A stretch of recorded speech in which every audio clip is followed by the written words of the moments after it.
أعوذ بالله من الشيطان الرجيم. Aku berlindung kepada Allah dari godaan syaitan yang terkutuk. Bismillahirrahmanirrahim. Dengan nama Allah yang Maha Pengasih, Maha Penyayang.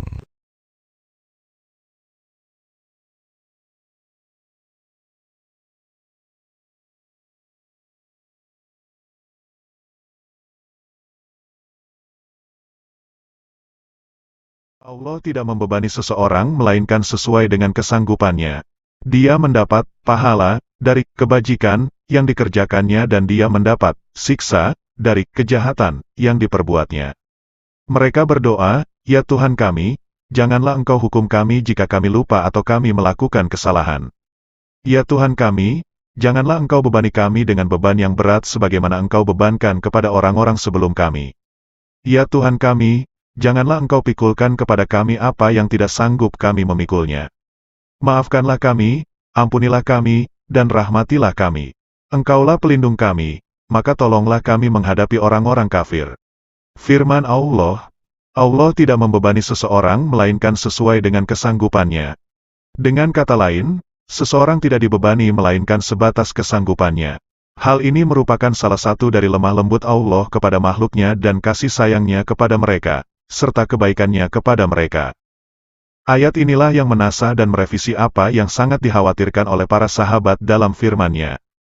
Dan jika kalian melahirkan apa yang ada di dalam hati kalian atau kalian menyembunyikannya, niscaya Allah akan membuat perhitungan dengan kalian tentang perbuatan itu. Al-Baqarah 284.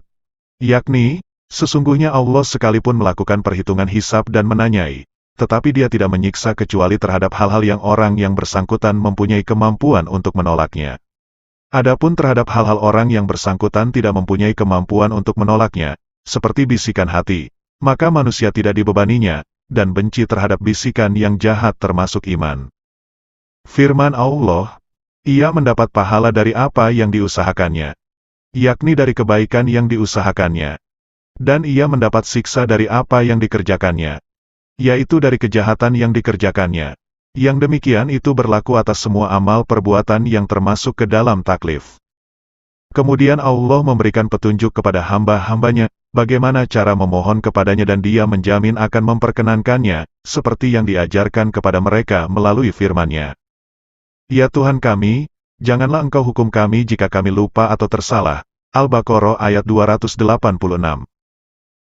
Maksudnya, jika kami meninggalkan suatu hal yang difardukan karena lupa, atau kami mengerjakan sesuatu yang haram karena lupa, atau kami keliru dari hal yang dibenarkan dalam beramal, karena kami tidak mengetahui cara yang dianjurkan oleh syariat. Dalam hadis Sahih Muslim yang lalu telah disebutkan melalui hadis Abu Hurairah seperti berikut, Allah berfirman, ya. Demikian pula dalam hadis Ibnu Abbas yang mengatakan bahwa Allah berfirman, aku telah melakukannya.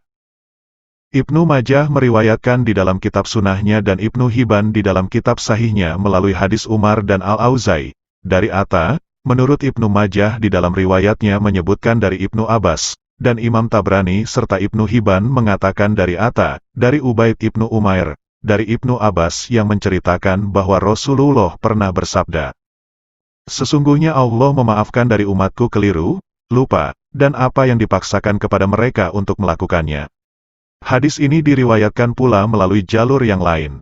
Imam Ahmad Ibnu Abu Hatim menilai hadis ini ada celahnya.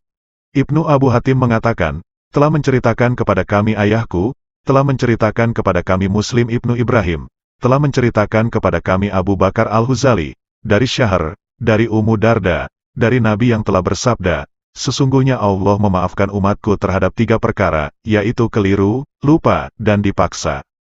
Abu Bakar mengatakan bahwa lalu ia menuturkan hadis ini kepada Al-Hasan.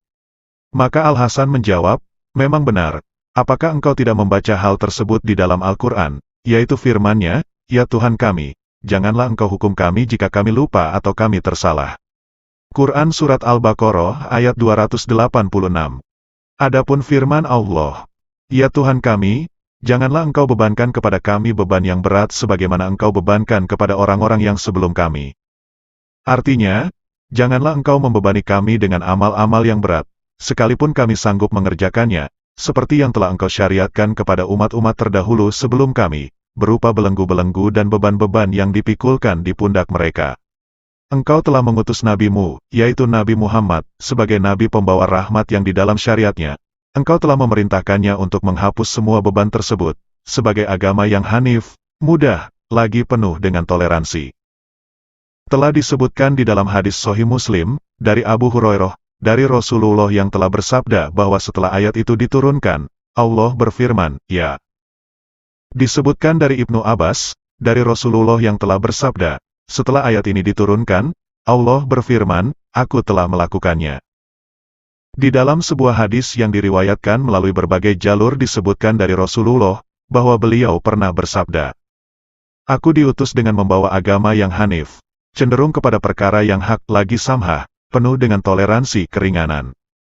Firman Allah, ya Tuhan kami, janganlah engkau pikulkan kepada kami apa yang tak sanggup kami memikulnya. Yakni dari beban, musibah, dan cobaan, atau janganlah engkau mencoba kami dengan cobaan yang tidak kuat kami hadapi. Mahul telah mengatakan sehubungan dengan firman-Nya, ya Tuhan kami, janganlah engkau pikulkan kepada kami apa yang tak sanggup kami memikulnya. Quran Surat Al-Baqarah Bayat 286, yaitu hidup melajang dan memperturutkan hawa nafsu, riwayat Ibnu Abu Hatim. Allah menjawab, ya. Di dalam hadis lain Allah menjawab, aku telah melakukannya. Beri maaflah kami. Artinya, maafkanlah semua kelalaian dan kekeliruan kami menurut pengetahuan-Mu menyangkut semua hal yang terjadi antara kami dan Engkau. Ampunilah kami, yaitu atas semua kelalaian dan kekeliruan antara kami dan hamba-hamba-Mu, maka janganlah Engkau menampakkan kepada mereka keburukan-keburukan kami dan amal perbuatan kami yang tidak baik. Dan rahmatilah kami, yakni untuk masa datang kami. Karena itu, janganlah engkau jerumuskan kami ke dalam dosa yang lain berkat taufik dan bimbingan-Mu. Berangkat dari pengertian inilah, maka mereka mengatakan bahwa sesungguhnya orang yang berdosa itu memerlukan 3 perkara, yaitu pemaafan dari Allah atas dosanya yang terjadi, antara dia dengan Allah. Dosanya ditutupi oleh Allah dari mata hamba-hambanya hingga ia tidak dipermalukan di antara mereka, dan dipelihara oleh Allah hingga tidak lagi terjerumus ke dalam dosa yang serupa. Dalam hadis yang lalu telah disebutkan bahwa Allah berfirman, ya, dan dalam hadis yang lainnya disebutkan bahwa Allah berfirman, telah aku lakukan, sesudah ayat ini diturunkan. Firman Allah, engkaulah penolong kami. Artinya, engkau adalah pelindung dan penolong kami, hanya kepada engkaulah kami bertawakal, dan engkaulah yang dimintai pertolongan, dan hanya kepada engkaulah berserah diri, tiada daya dan tiada kekuatan bagi kami kecuali dengan pertolongan-Mu. Maka tolonglah kami terhadap kaum yang kafir, yakni orang-orang yang ingkar kepada agama-Mu, ingkar kepada keesaan-Mu dan risalah Nabi-Mu, dan mereka menyembah selain-Mu serta mempersekutukan Engkau dengan seseorang di antara hamba-hamba-Mu. Tolonglah kami terhadap mereka, dan jadikanlah akibat yang terpuji bagi kami atas mereka di dunia dan akhirat. Lalu Allah berfirman, ya. Menurut hadis yang diriwayatkan oleh Imam Muslim melalui Ibnu Abbas, Allah berfirman, telah aku lakukan.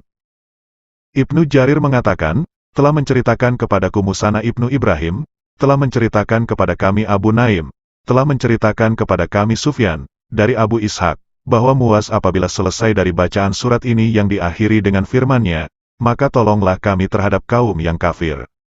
Al-Baqarah ayat 286, maka ia selalu mengucapkan, amin. Atsar ini diriwayatkan pula oleh Waqi, dari Sufyan, dari Abu Ishaq, dari seorang lelaki, dari Muaz ibnu Jabal. Disebutkan bahwa sahabat Muaz ibnu Jabal apabila menghatamkan surat Al-Baqarah selalu mengucapkan, amin.